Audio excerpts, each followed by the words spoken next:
talk about this Dyna body machine used for assisted pull-ups today. So Chelsea is gonna demonstrate, and I wanna talk about these weights again. It's kind of opposite of what you would normally think about.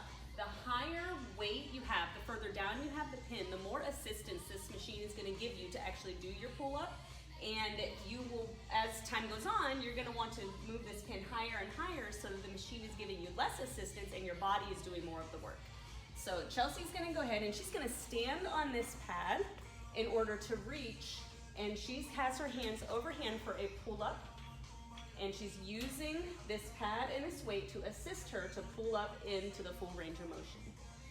And then she's gonna turn her hands towards her in order to do a chin-up. And same thing, full range of motion.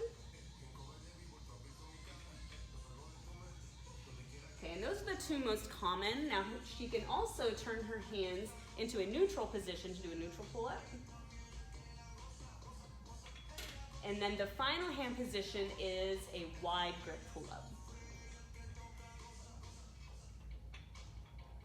There you go, there's our assisted pull-up machine.